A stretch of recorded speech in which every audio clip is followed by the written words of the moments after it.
बिस्मिल्लाहिर्रहमानिर्रहीम। अस्सलाम वालेकुम दोस्तों, उम्मीद करती हूँ कि आप खैरियत से होंगे। Welcome back my YouTube channel amazing recipe. तो दोस्तों, आज मैं आपको बताऊंगी गूंद कतीरा के फ़वाइद, नुकसान और कैसे इसे दुरुस्त इस्तेमाल किया जाता है। किन लोगों को ये नहीं खाना चाहिए। गूंद कतीरा के बहुत ही हैरान कुन फ़वाइद है। ये मुदाफ़ती निज़ाम की मजबूती के लिए बेहतरीन चीज़ है। जिल्द के लिए बहुत ही ज़्यादा बेहतरीन है। जिल्द को खूबसूरत बनाता है।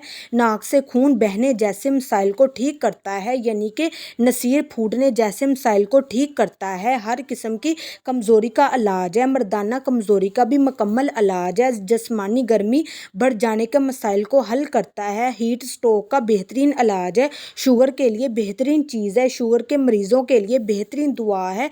जिल्द की सेहत के लिए बहुत ही बेहतरीन चीज़ है। कब्ज़ के खात्मे के लिए बेहतरीन चीज़ है। कोलेस्टेरोल लेवल को कम करने के लिए बेहतरीन चीज़ है। इसके साथ साथ बवासीर जैसे मर्ज़ के लिए बेहतरीन चीज़ है। वज़न में कमी लाने के लिए ये तो बेहतरीन चीज़ है। ख़वातीन के लिए भी बहुत ही बेहतरीन चीज़ है। पेशाब की बाकायदगियों से बचने के लिए इसको दवा के तौर पर इस्तेमाल किया जाता है। इसे मर्द हज़ारात जिनको बार बार कतरे आने का मसला हो, उनके लिए भी बेहतरीन चीज़ है। मिसाने की कमज़ोरी के लिए बेहतरीन चीज़ है। इस्तेमाल करने का तरीका ये है कि रात भर पानी में 1 चम्मच भिगोकर रख दे। सुबह उसको शरबत बजूरी डालकर इस्तेमाल कर रहे हैं। शुगर के मरीज़ इसको शरबत बजूरी के साथ इस्तेमाल ना करें। तो ये थी मेरी आज की वीडियो आपके लिए। आई होप कि आपको मेरी ये वीडियो बहुत पसंद आई होगी।